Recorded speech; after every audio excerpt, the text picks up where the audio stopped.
الله أكبر الله أكبر الله أكبر الله. إن الحمد لله نحمده ونستعينه ونستغفره ونعوذ بالله من شرور أنفسنا ومن سيئات أعمالنا. من يهده الله فلا مضل له ومن يضلل فلا هادي له. وأشهد أن لا إله إلا الله وحده لا شريك له، وأشهد أن محمدًا عبده ورسوله اصطفاه لحمي وحيه واختاره لتبليغ رسالته، صلى الله عليه وعلى آله وأتباعه وسلم تسليماً كثيراً. ورضي الله سبحانه وتعالى عن أمراء المؤمنين وخلفاء الراشدين أبي بكر وعمر وعثمان وعلي، وعن جميع الآل والأصحاب والتابعين لهم بإحسان إلى يوم الدين. أما بعد، فإن خير الكلام كلام الله، وخير الهدي هدي محمد صلى الله عليه وسلم، وشر الأمور محدثاتها، وكل محدثة بدعة، وكل بدعة ضلالة، وكل ضلالة في النار. عباد الله، فإني أوصيكم ونفسي بتقوى الله. يا أيها الذين آمنوا اتقوا الله حق تقاته ولا تموتن إلا وأنتم مسلمون. يا أيها الذين آمنوا اتقوا الله وقولوا قولاً سديداً يصلح لكم أعمالكم ويغفر لكم ذنوبكم، ومن يطع الله ورسوله فقد فاز فوزاً عظيماً. Barcha галәмнәрне юктан бар кылып, безләрне тәрбияләп һәм нигъмәтләндереп торучы бердән бер Раббыбыз Аллаһу субханаһу ва тәгаләгә барча мактауларыбыз, рәхмәт һәм шөкерләребез, хәмд һәм сәнәләребез булсын. Шәһадәт китерәмен, Аллаһтан башка гыйбадәткә лаеклы зат юк, һәм шәһадәт китерәм, Мухаммад саллаллаһу алейхи ва сәлләм Аллаһның хак илчесе, тугры пәйгамбәре һәм аның яраткан кулыдыр. Хөрмәтле дин кардәшләрем, без бу дөньяга Аллаһ Тәгаләнең әмере белән килдек һәм аның әмере белән бу дөньядан китәбез. Аллаһ безгә яшәү бәхетен насип итте, яшәүне, гомерне безгә бүләк итте. Әмма буларның бөтенесе дә вакытлыча. Билгеле бер вакыт кулланып торырга биргәч, хуҗасы аны кире алачак. Пәйгамбәребез вакытында шундый бер вакыйга булды. Абу Талха дигән сахабаның баласы була. Һәм көннәрдән бер көнне Аллаһның тәкъдире белән аларның өйләренә зур кайгы килә. Кечкенә сабый бала кинәт авырый һәм вафат була. Бу вакыт Абу Талха сәфәрдә иде. Һәм сәфәрдән кайткач, хатыны өйдәгеләргә Абу Талха кайткач баланың үлеме турында әйтмәскә куша. Абу Талхага кайткач баланың үлеме турында әйтмәскә куша. Ата кеше арган хәлдә сәфәрдән кайтып кергәч, хатыны ирен ашата, эшертә һәм тыныч кына сорау бирә. Я Абу Талха, әгәр берәр кеше икенче берәүгә вакытлыча бер әйбер биргән нәрсәне кире алса, тегеләрнең риза булмаска хаклары бармы дип сорый. Абу Талха җавап биреп әйтә: "Юк, әлбәттә. Аларга бу әйберне вакытлыча кулланып торырга дип кенә биргәннәр. Әгәр дә вакытлар үткәч, ул әйберне үзләренеке дип исәпли башлап, һәм бирүчеләр кире килеп сурагач, кире бирәселәре килмәве, бу бик сәер ди." Һәм иренең бу сүзләрен ишеткәч, хатыны әйтә: "Менә улыбызны да Аллаһ субханаһу ва тәгалә биргән иде вакытлыча, һәм хәзер инде алды" ди. Сабыр ит һәм Аллаһның әҗеренә өметлән дип иренә әйтә. Әйе, Аллаһ Тәгалә ул бирүче һәм алучы. Һәм карагыз нинди мисал, ничек итеп хикмәт белән хатыны иренә баласының үлемен җиткезә. Һәм иртә белән бу вакыйганың ахыры ничек бетә, иртә белән бу хәбәр пәйгамбәребезгә килеп ирешкәч, ул аларның гаиләләренә бәрәкәт сорап дуга кыла. Һәм бу вакыйганы хәбәр итүче еллар үткәннән соң әйтә: "Мәчеттә мин Абу Тальханың 7 баласын күрдем" ди. Аллаһ Тәгалә аларга күп балалар бирде. Барысы да Коръәнне яттан беләләр иде ди. Һәм күпләр җәмәгать Аллаһның нигъмәтләрен рәхәтләнеп кабул итәләр. Без Аллаһның нигъмәтләрен рәхәтләнеп кабул итәбез, ләкин күп чакта рәхмәтен дә әйтергә онытабыз. Тик бик тиз ул нигъмәтләргә ияләшеп, шулай булырга тиеш дип уйлый башлыйбыз. Аллаһ Тәгалә берәр нәрсә бирә икән, үзенекен бирә. Һәм алганда да бары тик үзенекен генә ала. Пәйгамбәребез саллаллаһу алейхи ва саллям үзенең бер хадисендә безгә әйтә, бу хадисне Абу Хурайра радиллаһу анһу китерә. Бу хадис килә Имам Тирмизи хадис җыентыгында. Пәйгамбәребез әйтә: "Аксиру зикра хадимил лаззат ал-маут" ди. Ләззәтләрне өзүшене ешрак истә тотыгыз. Ешрак искә алыгыз, һәм ул үлем ди Пәйгамбәребез. Һәр кем бу дөньядан иртәме соңмы вакыты килеп җиткәч китәчәк. Фәкыйрме, байлмы, патшамы яки кылмы, үзләрен бөек Раббы дип санаучы фиргавеннәр дә китте. Берсе дә кала алмады. Нинди генә байлыклары юк иде. Нинди генә куллары астында кем генә булмады, ләкин алар барысы да китте. Һәм хәтта җәмәгать Аллаһның сөекле бәндәләре, Аллаһның якын дуслары, пәйгамбәрләр дә бу дөнья белән барысы да хушлашты. Пәйгамбәрләр дә алар үлделәр. Һәм үлем ул хакыйкать. Аны беркем дә инкар итми. Бөтенебез дә аны татыячакбыз. Бөтенебезгә дә үлем фәрештәсе киләчәк. Аллаһ субханаһу ва тааля үзенең китабында Коръән-и Кәримдә 3 җирдә әйтә: "Куллу нафсин заиқатул маут". Һәр бер җан иясе үлемне татыячак ди. Бу Коръәндә 3 җирдә килә. Үлемнән кашып котылып булмый. Нинди генә байлыгың булмасын, нинди генә акчаң булмасын, үлем киләчәк.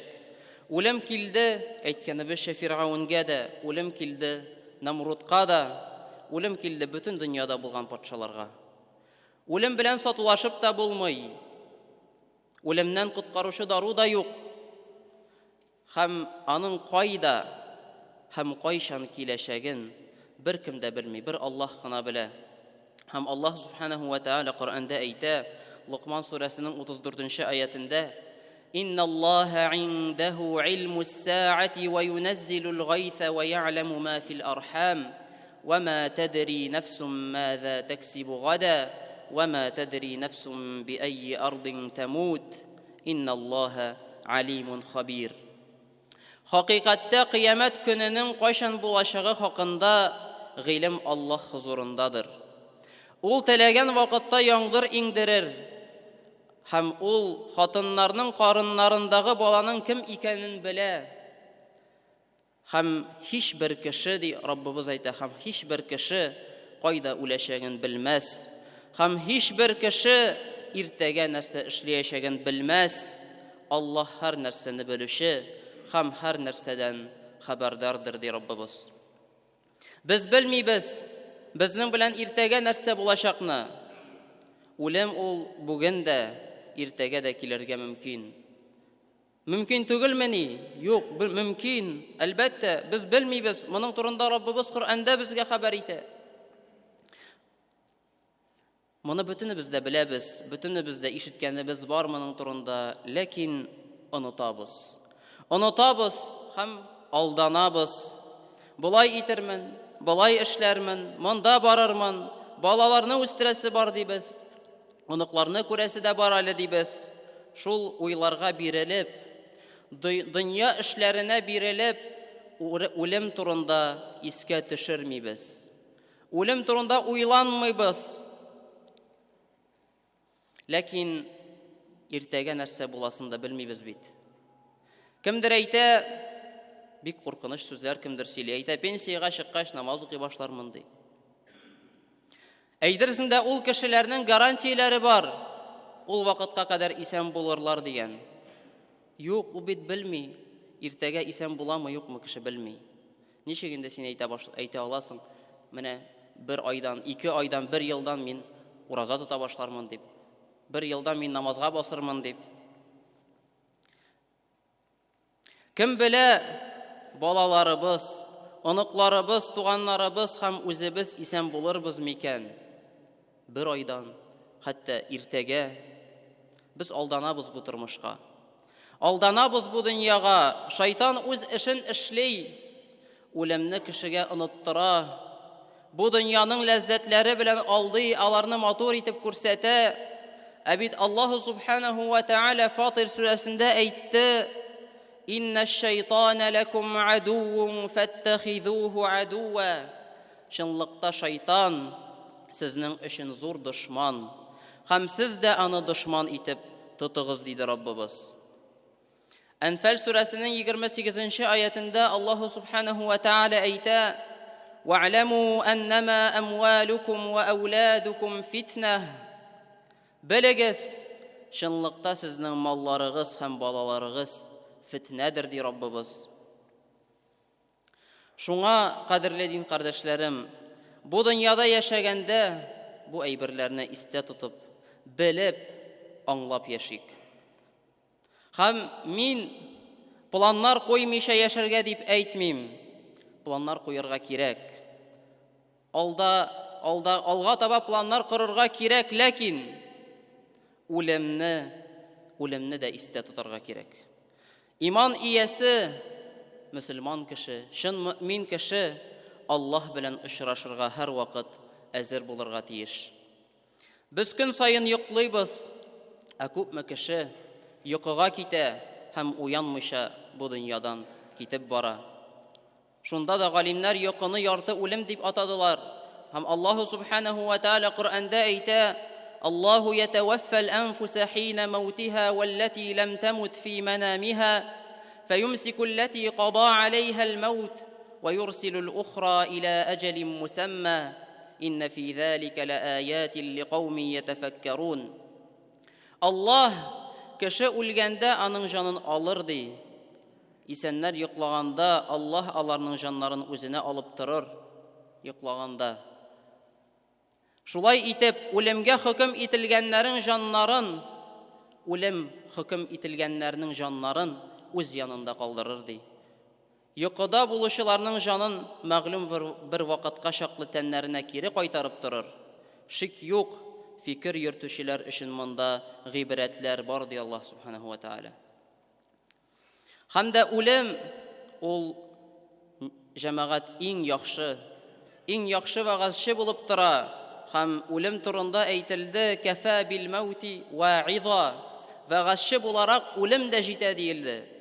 Без бу дөньядан кемнедер дә булса озатканда, бу безнең өчен бик зур вагаз булып тора. Без дә кайчандыр аның урынында булачакбыз. Кайчандыр безне дә шулай озатачаклар. Безне дә кайчандыр кәфенгә төреп, безгә кабер казып, шунда салачаклар. Һәм ул җәмәгать караңгы, салкын кабер.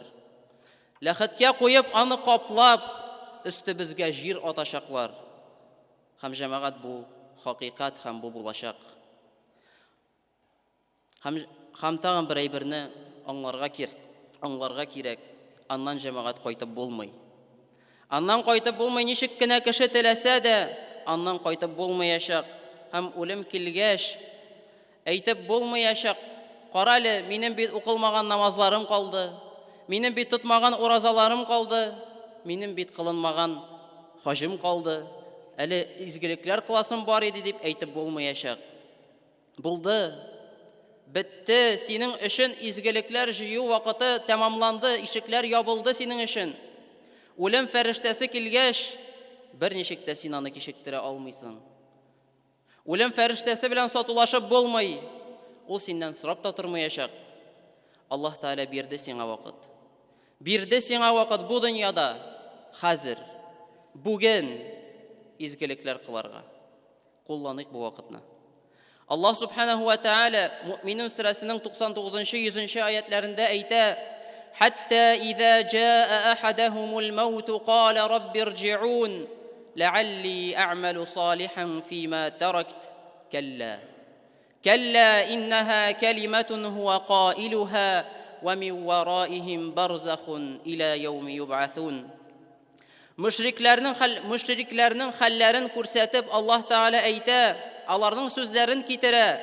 Аларның берсенә үлем килсә, алар әйтәләр: "И Раббым, мине дөньяга кире кайтар. Кайтар мине дөньяга, шаят мин калдырган изге гамәлләрне кылармын. Кайтар мине дөньяга, Раббым. Мин изге гамәлләр кылачакмын." Һәм Аллаһ Тәгалә нәрсә ди? Кәллә. Юк ди. Юк. Син дөньяга кайтачак түгелсең. Һәм бу бары тик аның сүзләре генә. Һәм аны әйтүче: "Раббым, мине кайтар, мин яхшы гамәлләр кылам" дип әйтүче, ул бары тик аның сүзе. Кайтарсалар да ул кылмаячак барыбер. Кылмады бит. Һәм аларның артларында ди Раббыбыз барзах, ягъни пәрдә, кыямәт көненә кадәр. Аннан кире кайты юк, җәмәгать. Әзерме без бу үлемне каршы алырга? Бүген әзерме син шул үлемне каршы алырга? Әзерме син бүген үлем фәрештәсе белән очрашырга? Үзеңә сорау бир. Кемнеңдер үлемне искә аласы да килми. Без нигәдер тәүбә кылуларны, Аллаһтан гафу сорауларны кичектерәбез, саваплы гамәлләр кылуга ашыкмыйбыз, Коръән укырга өйрәнмибез. Сорау биреп карыйк әле үзебезгә. Кайчан мин ахыргы тапкыр Аллаһның сүзләрен укыдым? Кайчан мин ахыргы тапкыр Аллаһның китабын кулымда туттым? Кайчан ахыргы тапкыр кемгәдер ярдәм иттем?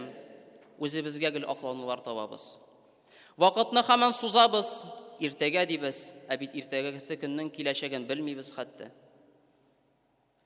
Намаз укыганда да Пәйгамбәрбез саллаллаһу алейхи ва саллям әйтте: "Намаз укыганда ахыргы намаз укыган кебек укыгыз" диде.